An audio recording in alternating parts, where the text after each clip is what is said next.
What's going on, man? Welcome back to the basement. I'm Ron. I figured we'd hop on the mic today and kind of go over the recent moves in free agency, the trades that have been going on, because I haven't done any of the recaps of just kind of all the moves that have happened. So we're going to talk about all the moves that have happened this week, March 20th through March, I think 25th, 26th. Today will be, because I figured, I haven't really been doing this consistently, and I imagine that with these moves happening, there's at least, 2, 3, 4 of you guys out there that are like, I would like to hear what Ron has to say about these moves and kind of where that, does this player become a buy? Does he become a sell? Does he move up, move down? And so on. So with that being said, I'm going to give you guys some of my takes, the real life football, takes, the redraft takes, the dynasty takes. And we're just going to go through the 6 biggest transactions in the last 5 days and just kind of talk off the dome. Have a good old time. Now, with that being said, if you enjoy any part of this video, make sure you go down below, subscribe, leave a like. Let's go. Thirsty, trying to choose. I know I'm pretty cool. My nitty bag. All right, and first up, we have the biggest trade of the week, the Tyreek Hill trade. And this one hurt your boy's soul. This was a rough one because early on, out of the blue, we get a message from Adam Schefter in the morning that's like, oh, Tyreek Hill isn't going to sign long-term with the Chiefs. He's looking to get traded. Seems like the Jets and the Dolphins are front runners. Out of nowhere. The Jets weren't linked with Tyreek Hill. They weren't really linked with anybody this entire time until that morning. And for 2 hours, the gullible Jets fan that I was thought that we were about to get Tyreek Hill. I was like, oh man, we're going to get Tyreek Hill. Zach Wilson throwing to Tyreek. He's going to do the thing where he points and he chucks it to him. Here's the thing. Tyreek Hill, I think, has like a no trade clause, and the 2 deals were in place, right? So the Chiefs had a deal in with the Dolphins. They had a deal in with the Jets, and pretty much Tyreek could just choose wherever he wanted to go. Now, if you give any player in the NFL the choice between Miami, with like no state income tax or anything, and the New York Jets, 99 out of 100 times is going to be the Dolphins. So it was dumb of me to even think that could happen. So he ends up signing, or not signing, well, he does end up signing, but he goes to the Dolphins, gets signed to a 4-year, $120 million extension. The Chiefs get a first, which I think is like the 29th pick. They get a second, a fourth in 2022, and then in 2023, they get a fourth and a sixth. Now, my Jets fandom aside, sad day, but also he is kind of a questionable human being. So, I don't even... Look, man, I don't even want that kind of... he's not good for the locker room, okay? Whatever I need to tell myself to cope is kind of what has to happen here. Now, from a fantasy football impact, what you guys all came to this video for, let's talk about that for a second. And this is interesting in terms of the short term because, if Mike McDaniels isn't a fraud, and I'm very much rooting for Mike McDaniels because... Is it Mike McDaniel or Mike McDaniels? I don't know if there's an S on the end or not. But he comes from the 49ers coaching tree, and it's an interesting spot because as like a data guy myself, a nerd myself, it's really cool to see a coach coaching without a football background. He didn't play in college or anything, so he's kind of like a Mike Leach in a way, right? Mike Leach, I think that he coached at like Washington State, and then I think that he was at Mississippi State for a little bit. But, one of those guys that isn't, a former player. So it's interesting to see how that happens. You'd hope that he's going to be all right. You'd hope that he doesn't, it would be a really bad look for team data nerds if he looked bad, but he's going to have all the weapons that he could possibly need. He has Tyreek, Waddle, Devontae Parker, Mike Gesicki. They have a revamped O-line. They just signed Taron Armstead. They signed Connor Williams. The offense on paper looks good. They have Raheem Mostert they brought from the Niners, Chase Edmonds, still have Myles Gaskin on the team. It's a pretty looking setup, and I like him to kind of, not completely rip off the offense from the 49ers, but it's going to be pretty similar where it's a yak-based offense where Shanahan the last year or two has just kind of built the offense around get the ball in my playmakers' hands and let them do their thing. And when you have 2 yak monsters or just playmakers in general in Waddle and Tyreek, it's a similar setup to, Debo, Ayuk, Kittle, and Jimmy G just dinking and dunking and letting them do their thing. It's going to be a very similar setup. And I think that Tyreek and Waddle are good fits in there. And I think that they're even going to get involved with some handoffs, some reverses, kind of get the Debo, Ayuk type usage. And that's going to be really fun. I think it's going to be fun on paper. I think in 2022, it'll be a good offense. I think that isn't a wild thing to say. Now, the questionable part is a lot of people think of Tyreek Hill as this deep threat, and he is. Last year he wasn't used as much deep, but that was because Mahomes and the entire offense was kind of handicapped by a lot of like too deep and bend don't break type defenses where they just they dared them to throw underneath and run the football, and that kind of gave them a lot of fits. Tyreek Hill wasn't as efficient as he usually was. He didn't get as many deep targets as he usually does. He had the highest target share of his career, and he didn't crack 20 points per game, which he's cracked 20 points per game on like a 23% target share before. And that skill set, as a guy who he can get screens and do his thing, but he does get a lot of those really big boom plays on deep throws. The problem is that Tua is, as of right now, not a great deep throw passer. He has 7.5% of his passes last year go 20 yards or deeper. That's 36 of 38 qualified quarterbacks. He was also bottom 5 in average depth of target. Not good. I think that cuts into Tyreek's, upside a little bit. It cuts off that huge, boom play where Tyreek Hill, you look at the box score, he has 9 points. You look at it again, he has 40. It's tough to see him do that again. I mean, maybe he gets used like Debo and he can get a lot of really gadgety, again, he would need to really outkick his coverage in the efficiency department to have a 20 plus point per game season without the deep threat part. Now, there is a world where it's not a problem, and Tyreek Hill can still get targeted deep because Tua was really solid as a deep throw passer in school, which is weird. It was literally his strong suit. I think I was looking at his stats earlier, and his last year at Alabama, he had 16 big-time throws and 0 turnover-worthy plays, 20 yards or more. That is insane. He was very, very solid in his 2 years as a starter. I think he had 2 years as a starter in school, throwing the ball deep. So, I mean, he did have that injury, so maybe it's a confidence thing. It's in his head thing that kept, his first year, they pulled him from Fitzpatrick a bunch of times. Second year, wasn't great. So you can kind of talk yourself into maybe he takes a step forward. I think that's in his range of outcomes, but more towards the median is probably not. I don't think that he's going to be, I think that he's probably more Jimmy Garoppolo, Teddy Bridgewater than he is, just super refined pocket passer. He'd have to have a really weird step forward we haven't really seen before from a true pocket passing standpoint. I'm trying to think of, pocket passers that took that leap.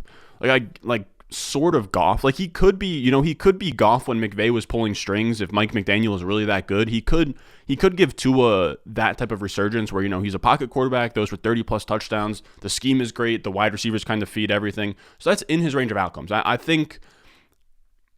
Now, I don't mean from a talent perspective or a dynasty perspective, but I think that that's not a bad comparison of Goff in his prime years with the Rams. He had some very solid years there. I think that Tua's stat line could look like one of those years. Now, the biggest storyline, or maybe the thing that you guys care about the most is, how does this affect Tyreek Hill, Waddle, Tua in terms of dynasty value moving forward? And first we'll talk about Tyreek. And I think that's something that's pretty weird on the timeline I've been seeing is that Tyreek's going to get this huge target share. It's going to take away from Waddle. And it's going to throw things off. The thing is that Tyreek Hill's never really been a target hog. He's never cracked 25% target share until last year, and that was after Sammy Watkins left, and it kind of opened some things up for him. He's never really been a target hog. That's not really his game. He doesn't demand a ton of targets. His best fantasy finish in his career was on a 23% target share. He really wins on efficiency. He wins on those really big plays, the broken coverages, that I don't know if you guys remember that one play against Dallas, before the half when they just chucked it to him and he took it to the house. He can do things that other people can't do. His path to 20 points per game isn't through a 28% target share. I personally think that in this offense, he'll probably get a 23 to 24% target share, maybe 25%. He'll be a back-end wide receiver 1, and you'll have a path to top 5 upside through just a spike efficiency year, or Tua takes a big step forward. So he still has that in his range of outcomes, but it does take Tyreek a little bit, it does take him a little bit down from being a guy that was locked in as a top 5 wide receiver on the Chiefs and, a 20 point per game threat. And it's not even so much Waddle taking away anything because he was already competing for targets with Travis Kelce, who's a dog. It's really just the efficiency from quarterback play. When you have Mahomes, who's going to throw for 4,000 plus and 30 plus touchdowns on, his worst year ever, you're not getting the same efficiency, the same upside from the quarterback room. So that's really less so than the wide receivers in his building. It's more so the quarterback play. Because in my opinion, I think the biggest trap you can fall into in free agency this year is taking too much into account with target competition in the wide receiver room, right? When we have Amari Cooper leave the Cowboys, CeeDee Lamb to the moon, Not quite how it works. Again, I use this example all the time, but it's the one that's fresh in our minds. Michael Thomas goes down. Marquez Callaway doesn't just all of a sudden become a sick wide receiver. I don't have the splits on me, but I remember there were a couple times this year where Keenan Allen went down. Everyone's like, oh, Mike Williams boom game. Nothing happened. If your targets aren't increasing from a departure in the wide receiver room, you're not getting a ton more. Now, I do know that when Gallup was healthy and stuff, CeeDee Lamb did have like an 80% routes run, so maybe that kicks up, and I could see him getting, from a low 20s target share to, just at the fringe of 25%. So maybe CeeDee Lamb was a bad example, but thinking, Jarvis Landry moving means Donovan Peoples-Jones is the number one wide receiver. Same thing a lot of people were saying, like Mike Williams before he signed the contract. Mike Williams leaves, all of a sudden Josh Palmer becomes a really good wide receiver. Not how it works. Same thing with, I guess some of the more recent ones would be where you have Marquez Valdes-Scantling going to the Chiefs. He is not going to just come into the Tyreek role. I mean, kind of same thing with Mecole Hardman. If you weren't commanding targets before, you're probably not going to be commanding targets after, if that makes sense. Now, on the flip side, we care more about running backs because, like, in the running back room, there's only one running back on the field at a time. Wide receivers, there's like 3 on the field at a time. So if your routes aren't increasing from a free agent move, not much to be had there. Anyways, the competition is much more relevant with the running backs. But back to the Dolphin situation. If we go to Waddle now, who had a 24.8% target share last year, wide receiver 15 in points per game as a rookie. I think it's kind of, I don't think it's good process to assume that he sees a big drop in target share because Tyreek Hill comes. I think a lot of people are thinking, Tyreek Hill's going to come in, get a 28% target share, bump Waddle down. I think that Tyreek Hill probably has a 23-24% target share. I imagine Jalen Waddle, he had almost a 25% target share last year. I think he might have more targets than Tyreek Hill in this offense. He might have 23 to 25% in terms of his target share. I think there's a little bit wider of a gap just because we've only seen 1 year of Waddle. But I don't see Tyreek Hill being a huge knock for Waddle anyways. I think it kind of stretches out the field for him. It creates a lot of stuff underneath. I think it also makes the whole offense more efficient. There'll be more touchdowns, longer drives, all of that. So I'm not moving Waddle at all. He's not moving down my dynasty rankings. He's not moving down my redraft rankings. The only one that's moving in terms of the wide receivers is Tyreek Hill, only because his quarterback efficiency is going down. And because he's a dynasty asset, that's a win now type asset, we want him to have that 20 point per game upside. So I think that he now falls to the back end of the tier with, Devontae Adams and Cooper Kupp and even like Stephon Diggs. I would have him like neck and neck. Like I would have him in the same bucket as like Stephon Diggs in terms of dynasty value. So I have him on one team. His dynasty value definitely took a hit. Then we get to Tua. And Tua's a really tough one in terms of dynasty, but just for redraft in 2022, he gets a bump. I think that he, was like a fringe QB2. Now he's probably like a firmer QB2 because he's just going to see a lot of efficiency on his targets. At the very least, he's going to get, a lot of yak from his receivers, a lot of efficiency from his receivers. The problem is that in dynasty, it really just comes down to if he's a good quarterback, it comes down to if he's a game manager or if he's someone that can elevate the offense around him. And I think Tyreek is going to, smooth a lot of things out, but I don't think it's going to help him be one or the other. He either is or he isn't, regardless of if Tyreek is there. I think Tyreek just makes it so if he is a game manager, he can have kind of a Jimmy Garoppolo plus season where he can give you back-end QB2 numbers on a lot of efficiency from his wide receivers. But I'll be honest, I saw a tweet out there earlier that said someone would pay a 103 for Tua. I got to be honest with you guys, if you can get a top 5 pick for Tua right now, please do it. I'm not going to move him in my rankings. I don't, with a guy like Tua, I don't care a ton about the near term, and I don't think it's a big enough bump near term to move him substantially in my rankings. He's still going to be hovering right around where he is. We'll have to see, because again, it really just comes down to, is he a good quarterback? Because he doesn't have the scrambling ability to give you monster upside. If he's going to give you top 12 seasons in the future as a pocket quarterback, it needs to be because he is a really, really good thrower of the football, in the mold of a, Matt Ryan. So we're yet to see that. We'll see. I don't think that Tyreek Hill makes it more likely that he's Matt Ryan than he isn't. That's just how I look at it. Now, on the Chiefs side, they get that first. I think they have the 29th and the 30th overall picks now. So it is very interesting because that's a spot where wide receivers are going to go. Burks could fall there. Jamison Williams could fall there. I think it'd be interesting for them to get Christian Watson or Jahan Dotson for our purposes in rookie drafts, because I would love one of those guys to get steamed to the top of the rookie draft. Somebody else takes him, and then you can, get your Burks, get your Spillers, your Ritters, your Corals to slip to you. So we'll see. If we can get one of those guys to get overdrafted, then fine. If Burks or Garrett Wilson or Drake London goes to the Chiefs, then the cost will be well worth it.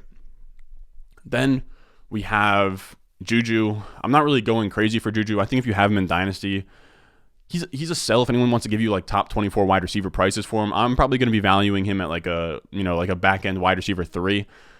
I think he'll get his targets. I'm just not sure that Juju is really that good. I think that he's kind of just a possession receiver underneath.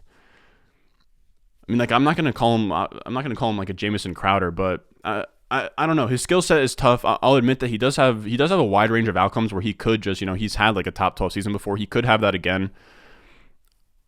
He's just not young enough to the point where he has this like crazy upside, and like he is somebody that I would like to see it first with. But I'll have him as like a wide receiver 3 in this offense. I think Kelsey gets a good bump, but that's about it. Now moving on to our second move today. We have a move that isn't really official, but I want to talk about it anyways, is Ronald Jones to the Chiefs. And wow, I just realized that we are 15 minutes through and I have only talked about one of these trades, which is fine. I'm rambling today. If you guys don't want to, if this gets no views, then fine, whatever. I want to get my opinion out there into the world, have some things to get off my chest. Now we have the Ronald Jones move, and this isn't official yet. But I figured I'd add it. We have the Chiefs. We're talking about the Chiefs here, and pretty much Chiefs Twitter and, what I've seen on Twitter thinks it's pretty much a lock that Ronald Jones gets signed to Kansas City in the next 24 hours. So I want to talk about it for a second, where he had a down year last year. He had a weird thing where I think he like fumbled early on and it got in his head and stuff. I've always been someone that's not high on Ronald Jones, but at the very least, he is a strong runner.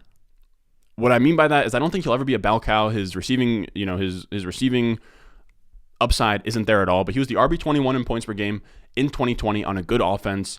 And I think that he's a solid between the tackles runner, like a Damian Harris, like a Gus Edwards, like a Dearness Johnson. Guys in that grinder role. I think he has a role. He can do it well. If he can carve that out in the Chiefs, they're going to have plenty of red zone possessions, plenty of, high-powered offense. I think he's going to be a fun 0 RB target. Apparently he's going, pretty late in redraft. Probably not a buy in Dynasty because he does probably get a little bit of a bump. Like I'm not huge into buying high after news drops, but he is just a fun like late round flyer. I wouldn't go crazy for Ronald Jones, but again, he does have a role. They don't really have a great true rusher. They have like Darrell. I would call Darrell Williams and CEH more of receiving backs than I would between the tackles guys. So I mean, behind that, on that high powered offense, Ronald Jones could carve his way into like back end RB2 production, which is really nice for a 0 RB team. And if Clyde goes down again and Ronald Jones gets shoved up there. Pause, but I think that'd be a good spot for him. Next up, we have Leonard Fournette, his running back mate from last year. He signs a 3-year deal, $21 million, $9 million guaranteed with the Bucs. He has an out after 2 years, so it's not really a 3-year deal. It's really more of a 2-year deal. But it's interesting because Ronald Jones is gone. Now all he really has to compete with is Keyshawn Vaughn. Brady's back. Godwin won't be there, so it's really just going to be like, Gronk hasn't really said anything official about if he's coming back, but you have Mike Evans, you have Mike Evans and Leonard Fournette. He was the RB3 last year in this offense. He's probably a lock to be a top 12 back. I'll be honest, he is in an age where I'll probably be fading him in redraft. I think he will be overdrafted in that RB dead zone range, but what's nice is on the flip side in Dynasty, I already have like a share or two of them where he's cheap enough where you can almost get him probably like for like an early to mid third. I wouldn't say buy now because you are like, I'd say the buy window closed right when there was that uncertainty around his profile where, wasn't sure if the Bucs were going to re-sign him and wasn't sure where he was going to play in 2022.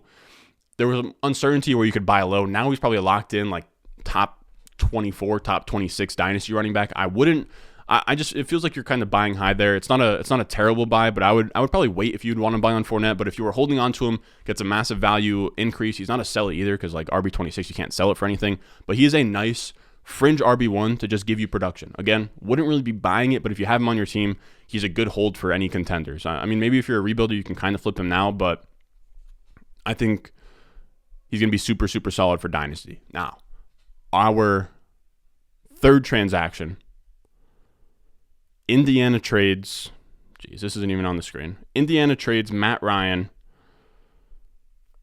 or trades for Matt Ryan, sends a 2022 third. And this one's really fun. Now, I asked Twitter when that deal happened, like, what was the thought process there? Because in my eyes, Wentz and Matt Ryan are like the same tier of quarterback. It felt like a lateral move. Their thoughts were that Matt Ryan's more, he can play within structure a little bit more. He's less erratic. You know, he's not going to do, like, Carson Wentz has to play every game where it's like, what the hell is this guy doing? Like, he throws it with, like, his offense. He does, like, Mahomes shit, but, like, to the other team. Like, it's not very good. I mean, he had, like, 27 touchdowns to 7 interceptions last year, so, like, he was relatively safe with the football. I think some of that was luck because he did have, like, I want to say 18 turnover-worthy plays. But it does make sense. He also apparently had like leadership issues, which is weird. Like I didn't really think that Wentz was like a leadership issue kind of guy, but that's what it seems like. So it seems like Matt Ryan's going to come in and just provide a lot more stability as like a veteran leader, which is good. I don't see it as like a huge bump for anybody on the team. I mean, maybe that Matt Ryan being a statue more than he is like a scrambler like Wentz, that he can just kind of give dump offs to Jonathan Taylor a little bit more. But that's really it. I just think it's interesting for Matt Ryan. I think for Matt Ryan himself, it's a little bit of a bump up. It's a better system. The Falcons, you know, they lost Calvin Ridley for this year. I think the change of scenery is good. Again, it's not like the most sexy deal in the world, but it is interesting. They do get rid of Wentz for, I think they got rid of him for 2/3. They got 1/3 for Matt Ryan. So it's like, I guess it's a little bit of a profit. I also think that it's pretty rough to have to go through 3 quarterbacks in 3 years where, you know, your young wide receivers and stuff, like they're trying to get a rapport with the quarterback. Like installing your offense 3 years in a row from scratch with a new quarterback has to suck. But I mean, maybe Matt Ryan's like enough of a veteran where it doesn't really matter. Again, I'm not somebody who would know. But on the flip side, from the Atlanta side, they needed to replace their quarterback. They signed Marcus Mariota, which is amazing. I love Marcus Mariota. He was a really strong prospect. I loved him. Like through 2 years, he was like a solid quarterback. He has Konami code upside. During his last time that he started double-digit games, he was 8th in carries per game. So he's going to carry the ball a ton. I mean, as of right now, it looks like he's minimum a bridge QB for them. It doesn't seem like, I mean, maybe they're in the running to draft a quarterback. I don't know how high they're picking this year. I can't remember if they even have their first-round pick, but I think Mariota will be a fun, like, fringe QB2. I also don't think, like, my view on Pitts doesn't change at all, really, either in redraft or dynasty. Mariota supported Delaney Walker for a few seasons where he had like, I think like almost like fringe top 5 type seasons. Delaney Walker was pretty good there for a second in Tennessee. I really don't see it affecting Pitts that much. He's like the only one there that's going to catch passes. Mariota's not that bad. I think that he's one of the 32 best quarterbacks in the NFL. I don't think that's even a wild take. And if anybody is out there souring on Kyle Pitts where they're saying like, oh, like that's a huge quarterback downgrade, like Kyle Pitts sucks, if you can go out there and buy him for second round startup prices, now would be the time to do it. I think if you're in sharp leagues, that won't happen, but there might be a taco out there that, you know, thinks like it's over for him. After that, our 5th transaction of the day. This one was a little bit earlier on in the week, or these last 2 were earlier on in the week, but we have the Bengals signing La'el Collins, right tackle from the Cowboys, to a 3-year deal, which is really dope that the Bengals are really investing in their offensive line. They got Collins, who had the 11th best offensive PFF grade last year among like 50 or more tackles. They're bringing in Alex Kappa, Ted Karras. I don't even know if I'm saying those names right. They're offensive linemen. I don't know. But they're guards. They're upgrades to what they already have. So that's 3/5 of the offensive line upgraded. Still have more free agency. Still have the draft. So that's really cool for a team that had Burrow get sacked the most last year. He was the only quarterback with over 50 sacks last year. And he just tore like, his knee went through a shredder in his rookie year. So it's really nice that they're like building around him. So they're kind of avoiding the Andrew Luck thing. And hopefully, you know, they have enough pieces, you know, that they draft another one to protect the guy. And I think that would give everybody an efficiency boost. If Burrow had all the time, or not all the time in the world, but an average amount of time to throw, obviously Chase and T. Higgins are going to benefit. Same thing with Boyd. Mixon, if he has better running lanes, especially because they upgraded the tackles. And La'el Collins, I think, is more known as a run blocker. So good for Mixon, good for the entire offense. It's not, okay, that happened, you need to go buy any of them. But something to note that I think all of them get a slight bump as the team starts to build an offensive line around them. And the last transaction we have, Rashaad Penny. And this one's interesting. Rashaad Penny gives me a headache, man. They give him a 1-year, $5.75 million contract. This deal doesn't tell me that like Seattle saw that run at the end of the year and they are in love with him. Like if that was the case, I think it would be more like a 2 or 3 year deal, like a little bit more long term. Now, on the flip side of that, why would he want to lock into a long term before like actually having a great season? Like he'd probably want a short term deal, so you know if he balls out this year, he can get the big extension. But it does just feel like Chris Carson is still a threat. Like I think this team, as long as Carroll's there, I think that they still really like Chris Carson if he's healthy for the season. I do have a hard time like saying definitively, okay, Rashaad Penny is going to be the lead back, but you know, it is one of those situations where we do want to target ambiguous backfield. So I'm not saying that to say, you know, Rashaad Penny isn't a target of mine, but I'm saying that to say it's not a lock that Penny is the lead guy. Now, Penny, he played really well last year. He was among running backs with 100 or more carries. He was first in yards after contact per carry, first in breakaway run percentage by a lot, first in elusive rating on PFF. He was 8th in run grade or rush grade on PFF. So he was a really solid runner of the football last year, and he was the RB1 with 22 points per game from week 14 on.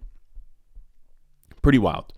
Now, from a dynasty perspective, he's pretty easily a hold. I don't think his value is increased enough to the point where you can really even cash out on it. I think his value is increased enough to the point where he's like a decent buy. I would say right where he's at, he's a hold. The Seahawks are going to be a run-heavy team in 2022. I don't hate him, especially in terms of redraft. He's like RB32, goes around like the 9th round. That's, you know, a good spot for, you know, a 0 RB target. I think he's a nice 0 RB target. I wouldn't go crazy for him. This deal doesn't tell me like, oh, they love him. That's main back money, but it's interesting. But again, he played well down the stretch last year. Staying with the team, I think, is good. He was a free agent. He could have signed somewhere else where that would have been a rough spot because once you have success in one spot, you probably just want to stay there until you have enough success to justify going elsewhere. Like if he went somewhere else, it probably would just been too much of a carousel kind of thing. I'm trying to think of where he could have gone, but yeah, I think Seattle is probably the best spot for him to stay. In the same spot with Pete Carroll, who I think loves him, so he's interesting. He's interesting. He's a good flyer in like the 8th, 9th round in a redraft league. If you have him in Dynasty, you hold and hope that he gives you RB2 weeks. If Chris Carson goes down, he gives you some RB1 weeks. But that is going to do it for us today, fellas. As always, I appreciate you making it to the end of the video. I love you guys. Make sure you go down below, subscribe, leave a like, and I'll see you guys in the next one. We're going to have a Malik Willis breakdown tomorrow, and then the day after that, I think we're going to do a nice Dynasty buy and sell video. So be on the lookout for that. We're posting more videos here. With that being said, I will see you guys in the next one. I got the juice, I got the juice. 10-0, Chatham's on. Foolies glad I'm home. Even my haters kinda glad I'm on. Rest in peace to my vagabond. Rapper song, singer, suspended, subpoena from misdemeanor.